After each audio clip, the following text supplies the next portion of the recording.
안녕하세요. 디익스플레이너입니다. 살다 보면 세상의 문제들이 너무 거대해서 꼭 거대한 벽처럼 느껴질 때가 있죠. 나 혼자 뭘 할 수 있겠어? 이런 생각 다들 한 번쯤은 해보셨을 거예요. 하지만 오늘 우리는 바로 그 격에 자신만의 방법으로 문을 만들어낸 사람들, 그 놀라운 이야기를 한번 들여다보려고 합니다.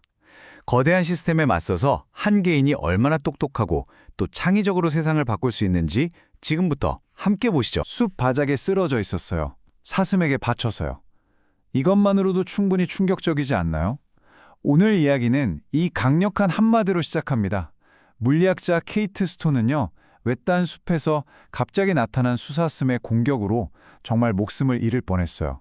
그런데 그녀가 마주해야 했던 진짜 싸움은 병상에서 회복하는 동안 전혀 예상치 못한 곳에서 시작됐습니다. 자, 케이트의 이 개인적인 시련은요, 사실 우리 모두가 가끔 마주하는 도저히 내 힘으로는 움직일 수 없을 것만 같은 시스템의 벽이라는 더 큰 주제로 이어집니다.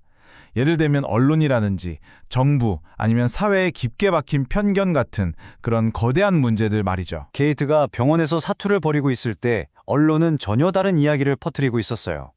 성전환 과학자 사슴에게 박히다. 이런 식의 아주 자극적인 헤드라인으로요. 사실 그녀가 트랜스젠더라는 건 사고와는 정말 아무런 관련이 없었거든요. 근데 언론은 사실을 보도하기는커녕 그녀의 정체성을 그냥 가십거리로 만들면서 그 존엄성을 완전히 짓밟아버린 거죠. 한편 미국 디트로이트에서는 티파니 애슐리 벨리라는 한 여성이 정말 충격적인 사실을 알게 됩니다. 시가 파산을 하면서 수도 요금을 아주 조금이라도 연체한 주민들, 무려 수만 가구의 수도를 그냥 끊어버리고 있었던 거예요. 아니, 물은 생존에 필수적인 거잖아요. 근데도 말이죠. 건축가 에밀리 필로톤 램이 마주한 벽은 눈에 보이지는 않았지만 정말 단단했습니다. 당시 건설 현장에서 일하는 여성이 단 4%에 불과했거든요. 그녀는 현장을 갈 때마다 자기 실력을 증명하기 위해서 끊임없이 사회적 계산이라는 걸 해야만 했어요. 내 말투, 내 행동, 하나하나가 전부 시험대에 오르는 것 같은 그 엄청난 피로감에 지쳐가고 있었죠. 그리고 여기 제코벳이 있습니다. 그는 경제 뉴스가 왜 항상 이렇게 어려운 전문 용어로만 가득 차 있을까 늘 답답했어요. 심지어 자신의 어머니조차 소득세 구간이 뭔지 제대로 이해를 못하시는 걸 보고 이게 바로 정보의 벽이구나 하고 깨달은 거죠. 자, 이 네 사람은 이렇게 거대한 문제 앞에서 그냥 주저앉지 않았습니다. 시스템이 알아서 바뀌길 기다리는 대신에 자신들만의 아주 기발하고 독창적인 방법으로 직접 문제를 풀기로 결심하죠. 바로 네 방식대로 말입니다. 케이트 스톤의 전략은 그야말로 역발상 그 자체였어요. 스스로를 친절한 닌자라고 부르면서 막 분노를 터뜨리고 소송을 거는 대신 아주 침착하고 정중한 편지를 보냈습니다. 그녀는 사과나 보상을 원하지도 않았어요. 딱 한 가지, 언론사 스스로가 만든 보도 준칙을 당신들이 어겼다는 그 사실만 인정하라는 아주 단순한 요구를 했죠. 상대방이 방어할 틈도 주지 않는 정말 영리한 한 수였던 거예요. 티파니 애슐리 벨의 해결책은 정말 단순한데 바로 여기에 천재성이 숨어 있었어요. 프로그래머였던 그녀는 수도회사 웹사이트를 막 뒤지다가 400페이지짜리 PDF 파일 안에서 요금 미납자들의 계좌번호를 찾아냅니다. 그리고 불과 몇 시간 만에 기부자들이 이 계좌번호로 직접 수도 요금을 내줄 수 있는 아주 간단한 웹사이트를 뚝딱 만들어냈죠. 에밀리 필로톤의 해답은 비판이 아니라 창조였습니다. 바로 걸스캐러지라는 곳을 세운 건데요.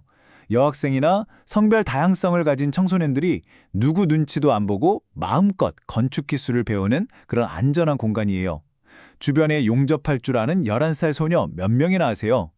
이 졸업생의 말 한마디에 걸스캐러지가 심어준 자신감이 그대로 드러나지 않나요? 제코벳은 복잡한 경제를 설명하려고 오하이오 사람에게 설명하듯이라는 자기만의 원칙을 만들었어요. 그는 틱톡에서 혼자 여러 역할을 하는 코미디 영상을 찍어서 예를 들면 부분 지급 준비금 제도 같은 머리 아픈 개념들을 누구나 웃으면서 이해할 수 있게 정말 쉽게 풀어냈습니다. 그렇다면 이 작고 개인적인 행동들이 과연 실제로 어떤 결과를 만들어냈을까요? 이제부터 그들이 일으킨 엄청난 파급 효과를 한번 살펴보겠습니다. 케이트의 친절한 닌자 전략, 그 결과는 정말 놀라웠습니다. 6개의 주요 언론사가 공개적으로 잘못을 인정했고요. 근데 이게 끝이 아니었어요. 가장 드라마틱한 변화는 자신을 조롱했던 바로 그 언론계가 그녀를 보도 준칙을 만드는 위원회 위원으로 초대한 겁니다. 비판만 하던 사람이 아니라 이제는 시스템 안에서 직접 규칙을 만드는 사람이 된 거죠. 분노 대신 이해를 택한 사람의 완벽한 승리였어요. 티파니가 몇 시간 만에 만든 그 간단한 웹사이트. 그게 어떤 변화를 만들었을까요? 디트로이트 워터 프로젝트는 문을 열자마자 반응이 폭발적이었습니다. 단 40일 만에 얼굴도 모르는 사람들의 따뜻한 마음이 모여서 10만 달러 이상, 우리 돈으로 1억 3천만 원이 훌쩍 넘는 돈이 모였어요. 덕분에 수백 가구가 다시 깨끗한 물을 쓸 수 있게 된 겁니다. 에밀리가 연 문이 얼마나 중요한지는 이 차트를 보면 바로 알 수 있습니다. 미국 여성이 남성 1달러를 벌 때 평균 82센트를 버는데요. 건설업에서는 거의 똑같은 99센트를 받습니다. 성별 임금 격차가 거의 없는 거예요. 이건 뭘 의미할까요? 건설 기술이 여성에게 그냥 기술이 아니라 경제적 평등으로 가는 정말 강력한 티켓 중 하나가 될 수 있다는 뜻입니다. 에밀리의 작은 작업실은 이제 아주 거대한 공동체가 됐습니다. 지금까지 걸스게러즈를 졸업한 학생이 1000명이 넘어요. 이건 단순히 1000명이 톱질을 배웠다는 얘기가 아닙니다. 1000명의 소녀들이 세상은 내가 직접 만들 수 있는 거구나 하는 자신감을 얻고 자기 미래를 스스로 설계하기 시작했다는 뜻이죠. 어머니를 위해서 시작했던 제코벳의 유머러스한 설명은 이제 얼마나 많은 사람들에게 가닿았을까요? 그의 플라넷 머니 틱톡 계정 팔로워가 75만 명이 넘습니다. 웬만한 도시 인구 전체가 그의 경제학 개그를 보고 있는 셈이에요. 딱딱한 강의실이 아니라 수백만 명의 손바닥 안에서 경제를 세상에서 가장 친근한 과목으로 만들고 있는 거죠. 자, 이렇게 4가지 이야기를 통해서 우리는 결국 하나의 공통된 결론에 이르게 됩니다. 그건 바로 우리 각자가 가진 힘에 대한 이야기입니다. 아무리 거대한 문제 앞이라도 한 사람의 창의적인 행동은 세상을 바꿀 수 있다는 것, 바로 그겁니다. 케이트 스톤의 이 말로 오늘 익스플레이너를 마무리하고 싶네요. 우리 스스로가 학한타는 느낌에 억눌려서는 안 됩니다. 내 행동이 너무 작고 보잘것없게 느껴질 수 있어요. 하지만 그 느낌 때문에 행동하기를 멈추지는 말아야 합니다. 모든 위대한 변화는 나 하나쯤이야가 아니라 나부터 시작하자는 작은 마음에서 출발했으니까요. 그래서 마지막으로 여러분께 이 질문을 던집니다. 여러분은 어떤 문제를 해결하고 싶으세요?